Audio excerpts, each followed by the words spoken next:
Hi friends, നമുക്കൊരു chicken pepper ഉണ്ടാക്കാം. കഴുകി വൃത്തിയാക്കി വെച്ചിരിക്കുന്ന 1 കിലോ ചിക്കനിലേക്ക് ഞാൻ കുറച്ചധികം കുരുമുളക് പൊടി ചേർക്കുന്നുണ്ട്. കുറച്ച് ഉപ്പ്, കുറച്ച് ഗരം മസാല, കുറച്ച് മഞ്ഞൾപ്പൊടി എല്ലാം കൂടെ മിക്സാക്കി വെക്കാം. മിക്സാക്കി നമ്മൾ എണ്ണ തിളയ്ക്കുമ്പോൾ അതിലേക്കിട്ട് ഒന്ന് ഫ്രൈ ചെയ്തെടുക്കാം.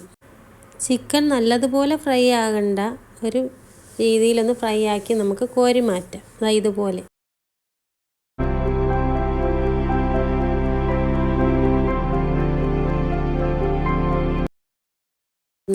ഇനി നമുക്ക് വേണ്ടത് ഇഞ്ചി, വെളുത്തുള്ളി, പച്ചമുളക് ചതച്ചത് എണ്ണയിലേക്കിട്ടൊന്ന് ഫ്രൈ ആക്കാം. ചെറുതായിട്ടൊന്ന് വഴറ്റിയെടുക്കാം. ഇനി നമുക്കതിലേക്ക് സവാള ചേർക്കാം. സവാള എല്ലാം ഫ്രൈ ആയി വരുമ്പോൾ കുറച്ച് ക്യാപ്സിക്കം ചേർക്കാം.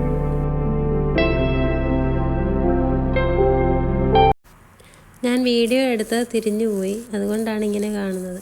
ഇനി നമുക്കതിലേക്ക് ഒരു 2-3 തക്കാളി ചേർക്കാം. തക്കാളി എല്ലാം ഒന്ന് വഴറ്റി നല്ലതുപോലെ എടുത്തതിന് ശേഷമാണ് അതിലേക്ക് ഒരു പിടി മല്ലിയില ചേർത്തത്. ഇനി നമുക്ക് നല്ലതുപോലെ ഒന്ന് മിക്സാക്കി എടുക്കാം.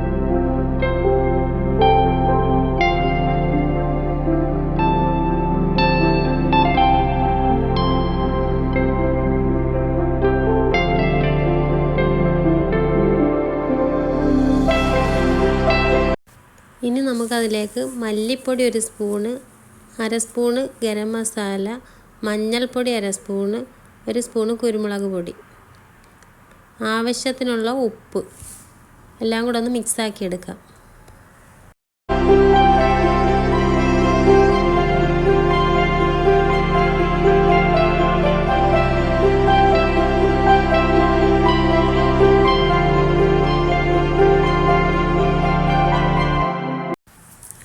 ഇത്രയും ആയി കഴിഞ്ഞാൽ ഇനി നമുക്കതിലേക്ക് ഫ്രൈ ചെയ്ത് വെച്ചിരിക്കുന്ന ചിക്കൻ ചേർക്കാം.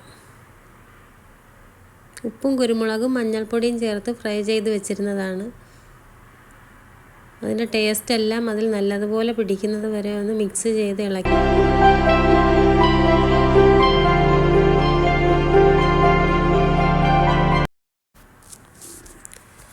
നമ്മുടെ ചിക്കൻ പെപ്പർ ഇവിടെ കുറുകിയ ചാറോടുകൂടി റെഡിയായിട്ടുണ്ട്.